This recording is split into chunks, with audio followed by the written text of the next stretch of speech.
Bismillahirrahmanirrahim. Today's topic is brought.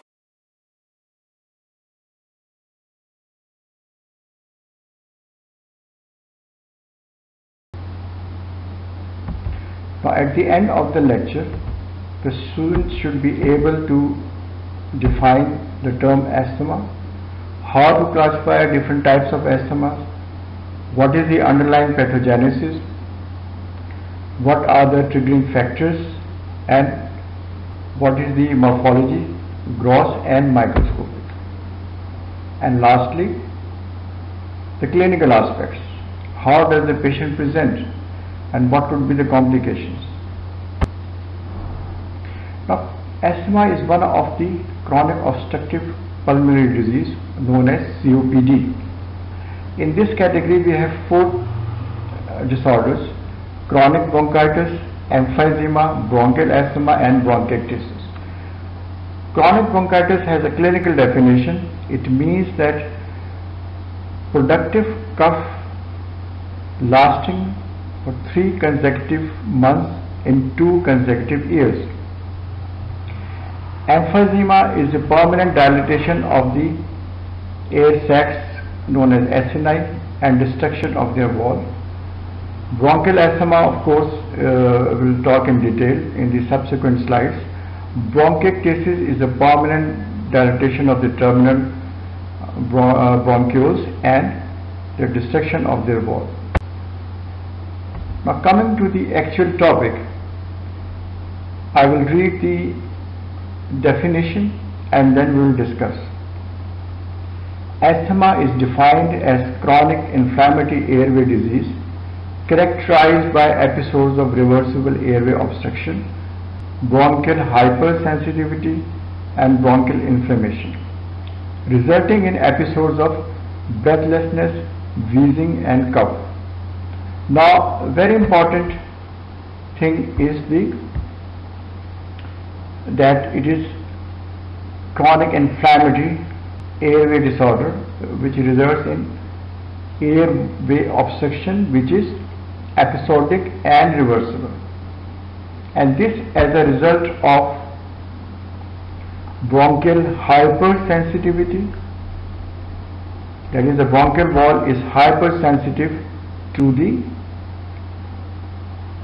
external inciting agents in the form of allergens, and of course bronchial wall inflammation is there, and clinically the patient presents as episodes of breathlessness or difficulty in breathing, wheezing and cough. Wheezing means that during expiration a special kind of sound is produced and the patient has expiratory difficulty or difficulty during expiration, and there is cough which may be productive or non-productive.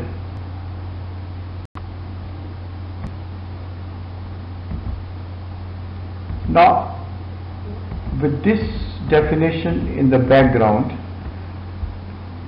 we should know that it is an intermittent reversible airway obstruction. Underlying chronic inflammation plays an important role, and there is smooth muscle cell hypertrophy and hyperplasia. The glands which secrete mucus, they are also hypertrophic, and of course there is hyperplasia and the secretion is increased, and there is intense eosinophilia, and this is a very important factor because eosinophils play a very important role. Excuse me. Now, the incidence of asthma increasing in the West the last few decades, like last 40 years or 50 years. Why? We don't know exactly the cause, but there is a hypothesis known as hygiene. Now, what is this hygiene hypothesis?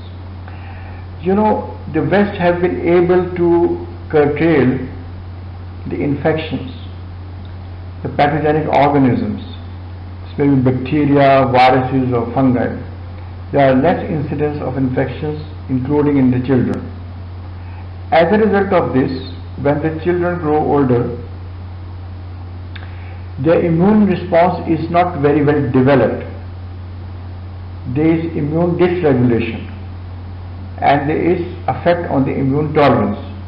As a result of this, the T lymphocytes have two important subsets, Th1 type, which are concerned with cell-mediated immunity, and Th2 type, which are concerned with antibody formation. So there is an imbalance between the two, so that there is down regulation of Th1 response and up regulation of Th2 response, and this is because of the fact that the children, they are not exposed to the challenge by the pathogenic organisms, and this results in the upregulation of allergic conditions including asthma. Now, asthma has been classified in various ways. One is clinical classification or classification with underlying etiology. That is atopic asthma, non-atopic asthma, drug-induced asthma, and occupational asthma. We'll take one by one, but remember, by far the most important being atopic and non-atopic, and among these two, atopic asthma is the most common one.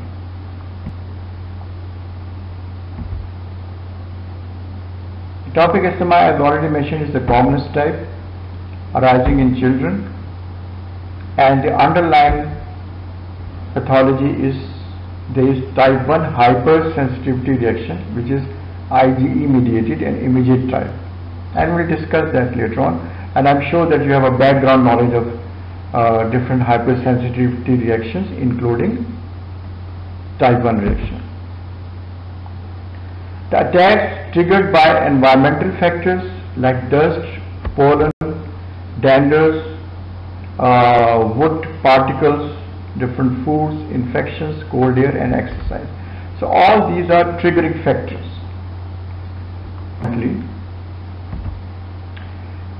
This type of asthma runs in the family. Atopic means this history of allergy and sensitization already present. There is history of different types of allergies like allergic rhinitis, skin allergies like eczema, and also this family history of asthma and allergic conditions already present. If you do the skin test, there is immediate wheal and flare reaction in the form of there is some redness and there is some edema over the skin, and we can diagnose this by identifying Ig antibodies with a test known as serum radio allergosorbent test. But the most important thing to remember that it is familial, it has genetic basis, and it runs in the families.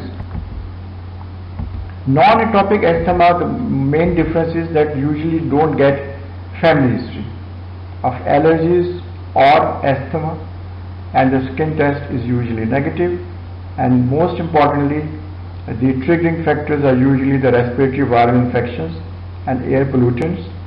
Among the viral infections, the rhinovirus and respiratory syncytial virus are most common.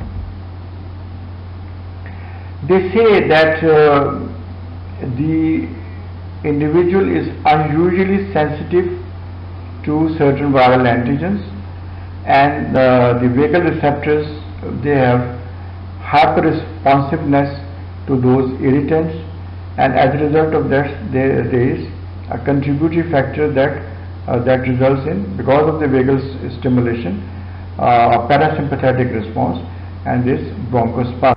Now, in the drug-induced asthma, the best example which could be cited is aspirin and non-steroidal anti-inflammatory drugs.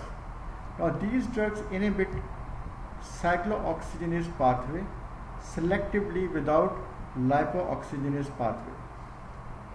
These pathways are important in arachidonic acid metabolism.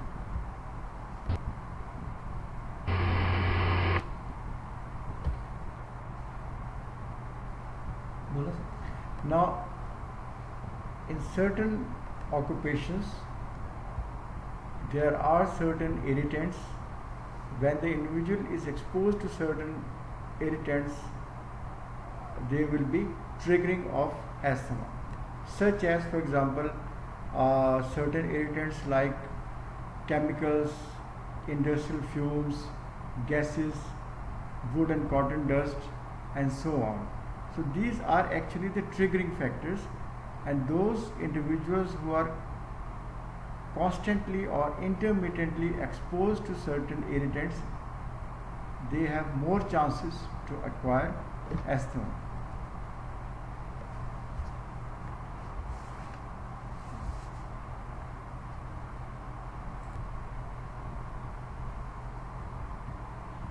Now coming to the pathogenesis. The pathogenesis of asthma is complex, and there are genetic factors, environmental factors, hypersensitivity to certain stimuli, and most importantly, the inflammatory process. We will take up one by one all these factors in the subsequent slides.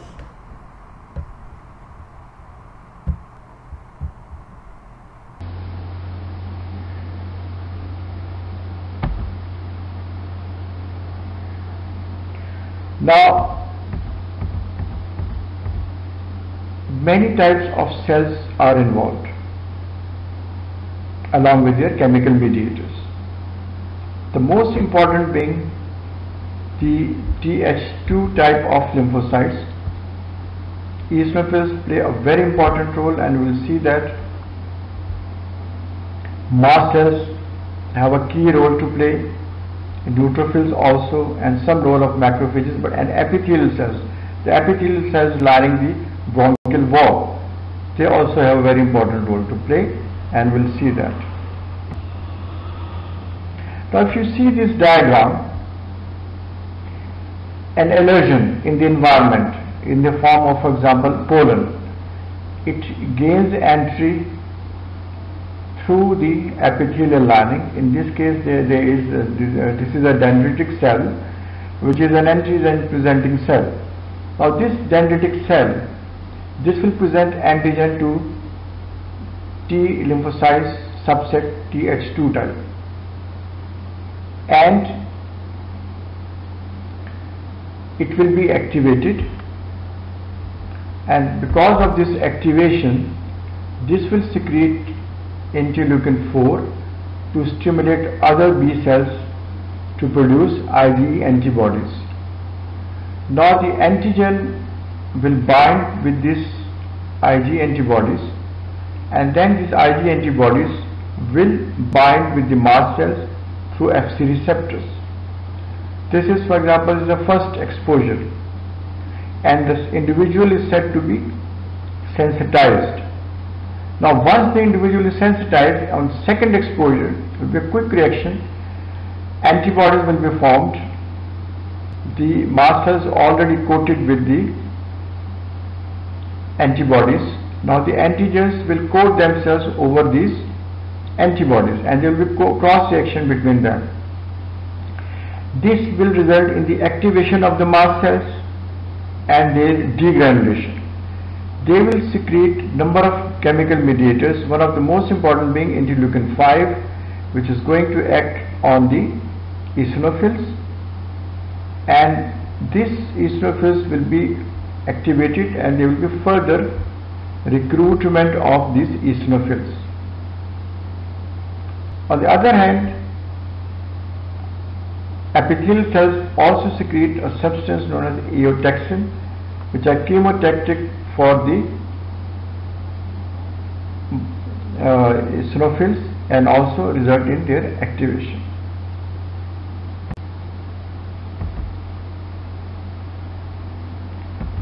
Now, what is the stimulus? The stimulus is the external antigen or allergen. When it gains entry through the respiratory tract to the bronchial wall, the Th2 lymphocytes, they will be stimulated, they will produce interleukin 4, and interleukin 4 will produce IgE antibodies. already mentioned.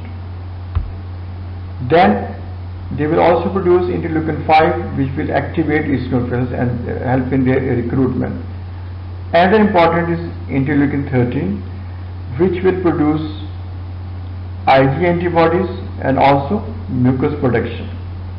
Epithelial cells already mentioned, they produce eotaxin, causing the recruitment of eosinophils and their activation. And the mast cells, after re-exposure, degranulate, and one of the important chemical mediator is histamine, which results in bronchospasm and mucus secretion. And interleukin 5 again has an effect on eosinophils.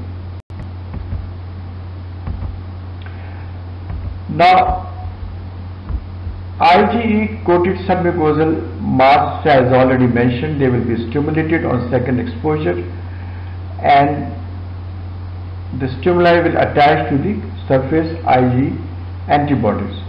Stimuli means the allergens, and the mast cells degranulate, and interleukin 5 and histamine and others will be secreted. And interleukin 5 already mentioned that it will recruit and activate eosinophils. The epithelial cells already mentioned also secrete eotaxin, which recruit the eosinophils, and eosinophils, when activated, they will secrete certain proteins, eosinophilic cationic proteins and eosinophilic basic. We conventionally divide atopic asthma or non-atopic asthma into two phases, the early phase and the late phase. These are divided pathologically as well as clinical. Now, in the early phase reaction, which is occurring within minutes on exposure to the allergen in a sensitized individuals, the mast cells already coated with IgE, they start degranulating and secrete histamine, which causes bronchospasm, prostaglandin D2, which is a very potent bronchoconstrictor and also vasodilator and causes increased vascular permeability. Leukotrienes C4, D4 and E4, they are all potent bronchoconstrictors and also can result in vasodilatation, increased vascular permeability and mucus secretion.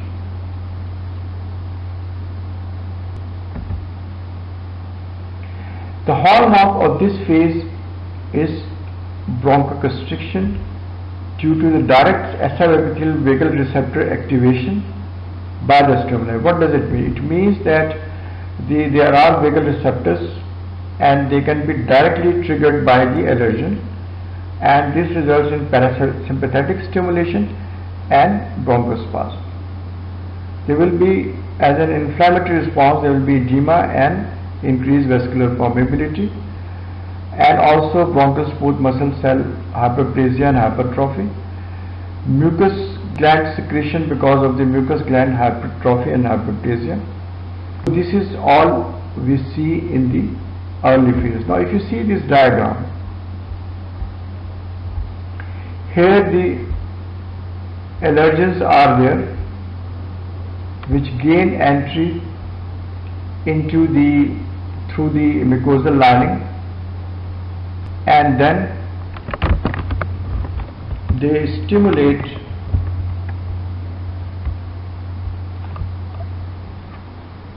the vagal receptors to cause bronchospasm, and also this mast cells degranulation. This also stimulates vagal afferent nerves through their mediators.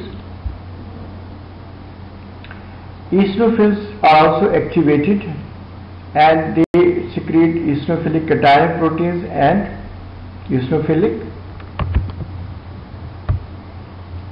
major basic proteins, and these are actually causing epithelial cell destruction, which adds to the pathogenesis. And of course, the Th2 subtype of T lymphocytes are the major cells and major role to play. Predominant tissue damage and intense inflammatory process, and especially eosinophils play an important role. In the late phase, what is happening, that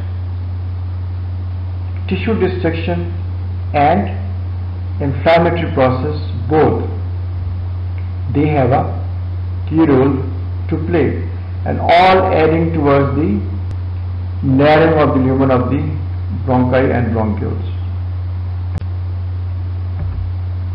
Now I told you that underlying genetic factors also play an important role, and this may be because of certain genes involved in the regulation of IgE synthesis, in mast cells growth, eosinophilic recruitment and growth, bronchial smooth muscle cell growth, and fibroblastic.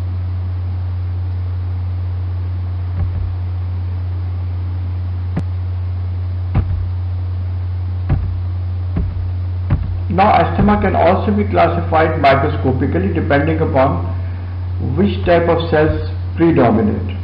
For example, we have already talked about eosinophilic asthma, that is involvement of eosinophils. Then we have the neutrophils. Sometimes, very uncommonly, neutrophils can also predominate. But most time it's a mixed inflammatory process.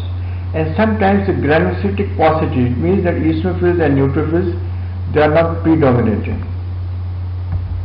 Actually, some pathologists, some authors think that by classifying asthma in this way, we will be able to identify the response in terms of cellular involvement, and this will be important for the treatment of particular type of asthma.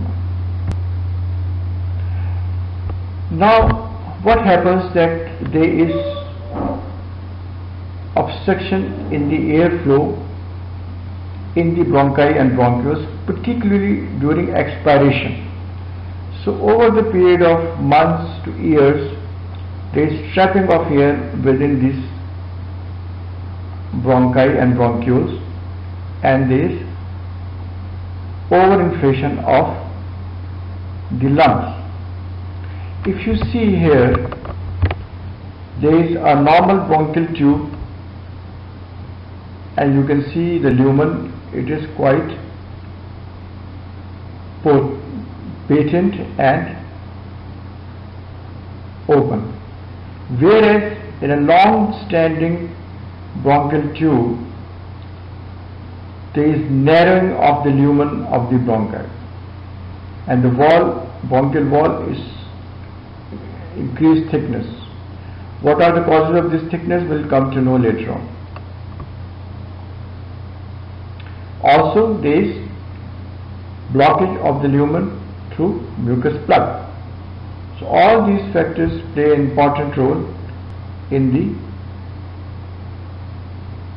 obstruction to the airflow through these air passages, particularly during expiration. Now what happens that you can see how much narrowed they are, and they may be filled with mucus plugs. This is a gross appearance of the bronchi and terminal bronchioles in an inflated lung of chronic asthma patients. Now, these are known as Cushman spirals. You can see that these are spiral-like, and they are present in the mucus plugs, and they consist of shed epithelium in patients mixed with mucus, and they can be found in the sputum of patients with asthma. Now there are structures known as Charcot-Leyden crystals. These are crystallized material made up of eosinophils and eosinophilic protein which is known as galactin 10. You can see that.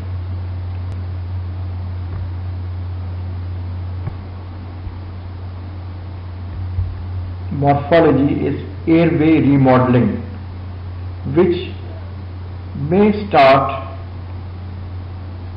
several years before the actual clinical appearance of the disease. It's a slow process and continues when the symptoms arise. This results in the thickening of the bronchial wall. And what are the structural changes occurring in airway remodeling? These changes include thickening of airway wall, goblet cell hyperplasia and metaplasia. There is collagen deposition in the basement membrane leading to fibrosis, increased submucosal vascularity. The glands which secrete mucus, they are hyperplastic and hypertrophic, and as a result of this there is increased mucus secretion.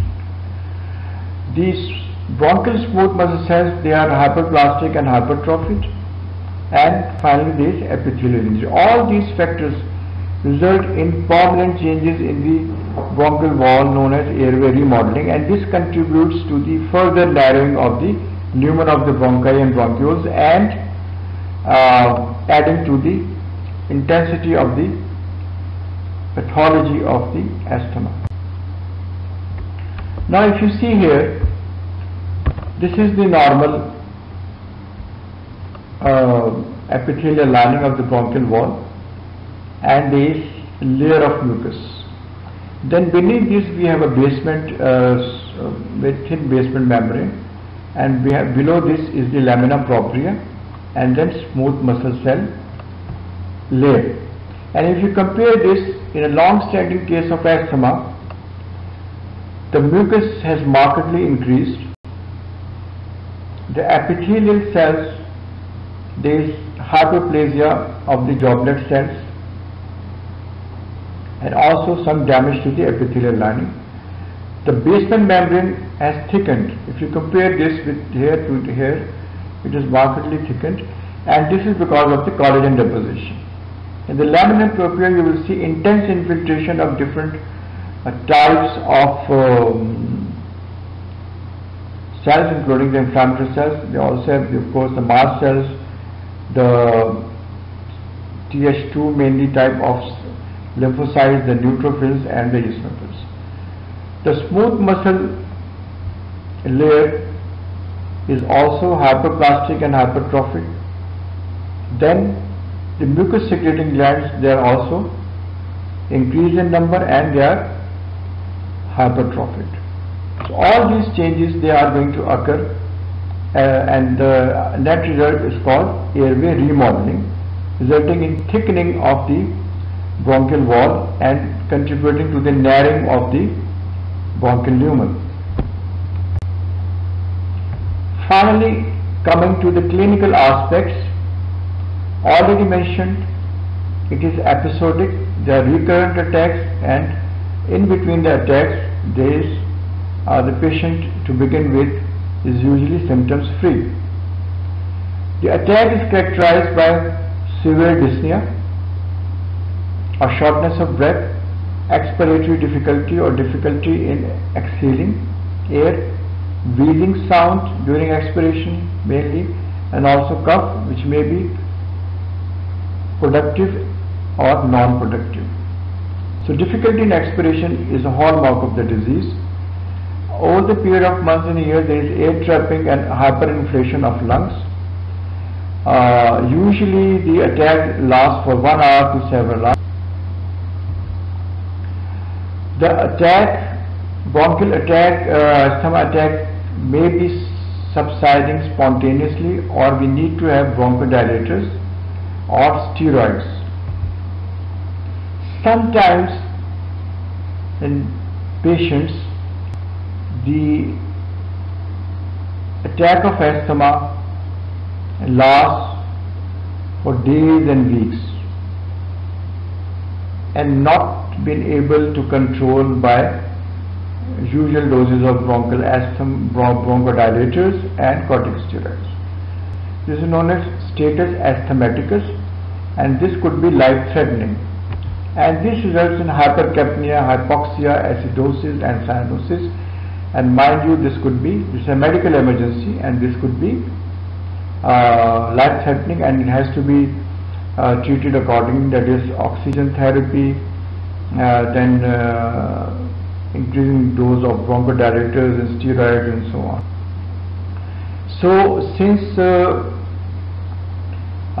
we are not facing each other, so I cannot invite questions directly from you, but I have mentioned my email address.